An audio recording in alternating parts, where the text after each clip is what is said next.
तो स्वागत है आपका अपने चैनल अंक एकेडमी में और हम करने वाले हैं derivation of resultant of equal to A square plus B square plus two A B cos theta. और हम देखते हैं कि ये किस तरीके से किया जाता है ये डेरिवेशन। तो चलो सबसे पहले हम ये मान लेते हैं कि कोई ऑब्जेक्ट है। चलो कोई पॉइंट ऑब्जेक्ट हमने माना और इसके ऊपर एक फोर्स लग रहा है। ठीक है, अब ऑब्जेक्ट पॉइंट ऑब्जेक्ट भी हो सकता है, बड़ा ऑब्जेक्ट भी हो सकता है। चलो मान लेते हैं कि इसके ऊपर एक वेक्टर इस तरीके से काम कर रहा है। इस वेक्टर का नाम मैंने बोल दिया कि ए वेक्टर है। ठीक है, दूसरा हमने बोला कि चलो ठीक है, एक दूसरा वेक्टर इस तरीके से काम कर रहा है और ये वेक्टर आपका बी वेक्टर है। ठीक है, अब ये हमें पता है क्या ये दोनों वेक्टर टेल से टेल जुड़े हुए हैं, तो बिल्कुल ये वेक्टर देखो आप टेल से टेल जुड़े हुए हैं। ठीक है, तो इसके बीच का एंगल हमने मान लिया कि चलो भाई बीच का एंगल हमारा हो गया थीटा। ठीक है, अब हमें ये नहीं पता कि इन दोनों का इफेक्ट कंबाइंड इफेक्ट कहाँ पे काम कर रहा होगा। तो हमने कहा कि लॉ ऑफ पैरेललोग्राम से हमें पता है कि कंबाइंड इफेक्ट जो होता है एकदम बीचों बीच में कहीं पर ऐसे काम कर रहा होता है। ठीक है, मैंने बोला कि ये जो बीचों बीच में काम कर रहा है ये रिजल्टेंट वेक्टर है और इस वेक्टर को मैंने बोल दिया कि चलो भाई आर वेक्टर है। ठीक है, अब हम क्या करते हैं, अपना पैरेललोग्राम कंप्लीट करते हैं। तो मैंने बोला कि ठीक है भाई, ये आपका इस तरीके से ये पैरेललोग्राम कुछ कुछ इस तरीके से हमने कंप्लीट कर लिया। ठीक है, मैं इस पॉइंट का नाम ओ दे देता हूँ। इस पॉइंट को मैं, इस वाले पॉइंट को मैं एम बोल देता हूँ यहाँ पे। चलो ये एम पॉइंट हो गया। इस पॉइंट को मैं एन नाम दे देता हूँ। ठीक है, अब समझो, हमें नहीं पता कि आर रिजल्टेंट की डायरेक्शन क्या है। तो आर रिजल्टेंट की डायरेक्शन के लिए मैं बोलता हूँ कि चलो यहाँ से एंगल हमारा अल्फा हो गया। ठीक है, अब जब इस डेरिवेशन को हमें प्रूफ करना है तो हम थोड़ा सा दिमाग इसमें लगाएंगे और हम क्या करेंगे कि भाई ठीक है, हम यहाँ से एक प्रॉपर परपेंडिकुलर ड्रॉप कर देंगे। परपेंडिकुलर ड्रॉप करेंगे और इसको आगे इस लाइन को ऐसे एक्शन लाइन को, लाइन ऑफ एक्शन को आगे बढ़ा देंगे। ठीक है, मैंने बोला कि चलो ये पॉइंट हमारा पी हो गया। ठीक है, मैं थोड़ा सा इसको सही कर देता हूँ ताकि हमें दिमाग में रहे। ये ए वेक्टर को मैं यहाँ पे दिखा रहा हूँ, ये ए वेक्टर। ठीक है, अब इस बी वेक्टर का जो मैग्नीट्यूड है, मैं बोलता हूँ कि इस बी वेक्टर का मैग्नीट्यूड हम मान लेते हैं, या फिर ऐसे लिख लेते हैं, बी वेक्टर का मैग्नीट्यूड मैं लिख देता हूँ कि मैग्नीट्यूड ऑफ बी वेक्टर को हम बोल देते हैं कि चलो सिंपल बी है। बिल्कुल सेम तरीके से मैग्नीट्यूड ऑफ ए वेक्टर को मैं बोल देता हूँ कि ये सिर्फ ए है। और इन द सेम वे अगर बोला जाए तो मैग्नीट्यूड ऑफ आर वेक्टर या मॉड ऑफ आर वेक्टर, जो इसको हमने सिंपल आर दे दिया ताकि हमारी कैलकुलेशन में ऐसा नहीं हो। ठीक है, तो मॉड ऑफ ए वेक्टर देखो मैं यहाँ पे ही लिख दे रहा हूँ, ये ए है। ठीक है, मॉड ऑफ बी वेक्टर यहाँ पे हम लिख सकते हैं कि ये बी है। मॉड ऑफ आर वेक्टर को हम लिख सकते हैं आर। ठीक है, अब तो कोई दिक्कत नहीं है। अब हमें ये पॉइंट पता है कि ये पॉइंट जो है हमारा, ये पॉइंट एम है। मैं फिर से बोल रहा हूँ, हमारा ये वाला पॉइंट जो है एम है। ठीक है, अब देखते हैं इस मॉड का क्या मतलब। मॉड का मतलब बहुत कुछ ऐसा नहीं है। मॉड का मतलब अगर बी वेक्टर की बात करें तो ओ, इस पॉइंट को अगर मैं पी ले लूँ तो ओ पी जो है, या पी हम ऑलरेडी ले चुके हैं, तो मैं इस पॉइंट को चलो क्यू ले लेता हूँ थोड़ी देर के लिए। ये क्यू पॉइंट हो गया। तो ओ क्यू जो है बेसिकली बी, किसी को अगर प्रॉब्लम है तो। ओ एम की अगर बात करें तो ये ए है। ओ एन की अगर बात करें तो ये बेसिकली लेंथ की बात कर रहे हैं। इसका मतलब ये ए लेंथ का है, ये आर लेंथ का वेक्टर है और ये बी लेंथ का। बेसिकली मैग्नीट्यूड जैसा कि हमें बताया गया। ठीक है, मैं थोड़ा सा इसको और सही कर देता हूँ ताकि हमें कंफ्यूजन ना हो।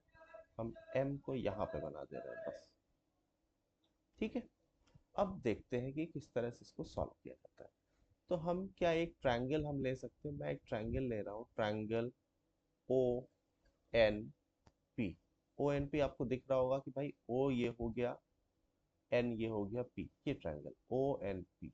मैं फिर से बता दूं, ओ एन पी ये ट्रायंगल है। ठीक है। अगर ओ एन पी ट्रायंगल की बात हम कर रहे हैं तो हम ये लिख सकते हैं कि क्या, पाइथागोरस से O N square equal to N P square plus O P square. देखो सही है। ठीक है। ओ एन आपका हो गया हाइपोटेनस, ये हो गया परपेंडिकुलर, ये हो गया बेस। ठीक है। अब चलो इसको और अच्छा लिखने की कोशिश करते हैं। क्या हम O N square, O N को देखो ध्यान से, ओ एन की वैल्यू तो हमको पता है भाई आर है, तो इसकी जगह पे तो we can write R square.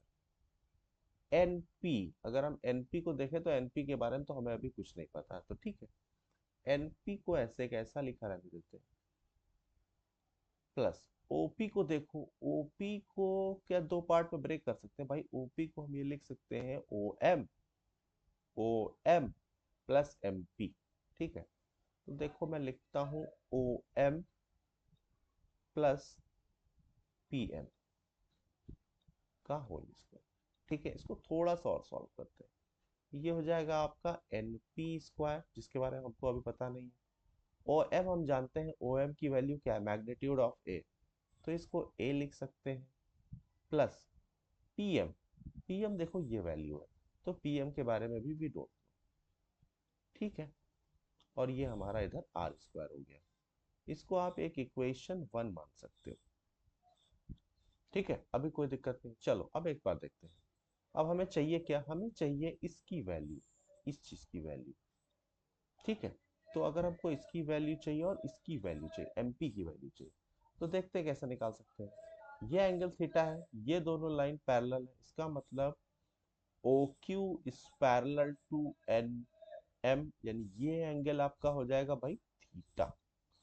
ठीक है। अब छोटे से ट्रायंगल में हम इस वैल्यू को निकालेंगे। चलो छोटे ट्रायंगल में चलते हैं, मैं चलता हूँ ट्रायंगल एन एम पी में। अगर मुझे कोई बोले तो एन पी,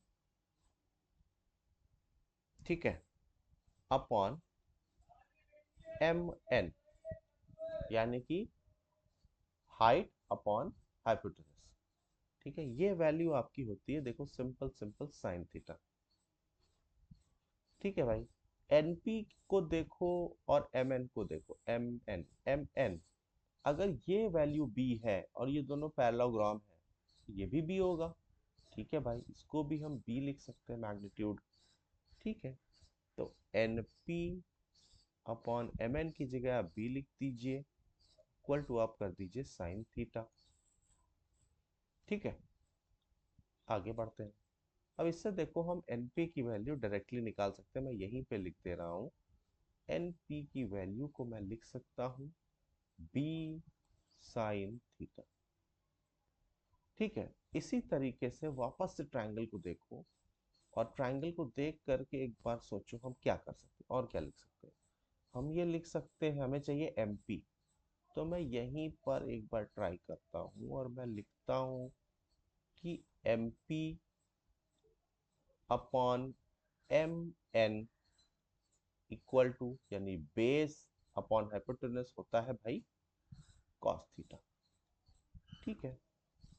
अब वापस से M P upon M N, M N की वैल्यू वापस से बी हो गया, तो इसको लिख सकते हैं कॉस थीटा, यानी एम पी की वैल्यू हो गई बी कॉस थीटा। अब तो कोई दिक्कत नहीं है, आराम से कर सकते हैं। ठीक है। अब देखो ये दोनों वैल्यूज को देखो, एनपी हमको मिल गया है, हमको एनपी चाहिए था यहाँ पर, हमको एमपी मिल गया बिल्कुल यहाँ पे, हमको एमपी या पीएम चाहिए था, दोनों वैल्यू यहाँ पे रख देते हैं। ठीक है। अब तो कुछ जरूरत नहीं डायग्राम की, डेफिनेटली फॉर्मूले से इसको कर सकते हैं। Now put values in equation one. Equation one में रख दो उठा करके वैल्यू, कोई दिक्कत नहीं। इक्वेशन वन में रखोगे तो क्या हो जाएगा, आर स्क्वायर, एनपी की वैल्यू है बेटा बी साइन थीटा का होल स्क्वायर, प्लस ए प्लस पी एम हो जाएगा आपका बी कॉस थीटा का होल। अब कुछ नहीं, मैथमेटिक्स है तो हमें सिर्फ सॉल्व करना है, कोई दिक्कत नहीं, चलो सॉल्व करते हैं। और अगर हम सॉल्व करेंगे तो ये हो जाएगा आपका R square is equal to, देखो, B square sine square theta plus A square plus B square plus 2ab cos theta. कुछ मिस्टेक हुई मुझसे यहाँ पे ये मिस्टेक हुई है कि बी स्क्वायर और ये हो जाएगा आपका कॉस स्क्वायर थीटा, ठीक है, प्लस 2ab कॉस थीटा। अब तो कोई दिक्कत नहीं, अगर आप इसको देखो इस टर्म को और इस टर्म को, तो ये b कॉमन लेकर के हम ऐसा लिख सकते हैं, क्या लिख सकते हैं भाई, मैं लिख सकता हूँ ए स्क्वायर प्लस, इन दोनों टर्म्स को साथ में ले लिया तो बी स्क्वायर कॉमन लेकर के ऐसा लिख सकते हैं sign square theta plus cos square theta, और बाकी छोड़ दो ऐसे कैसे, 2ab कॉस थीटा। इसकी वैल्यू हमको पता है कि 1 होती है, मैथमेटिक्स में जिसको पता है इसकी वैल्यू 1 होती है, तो this is an identity actually.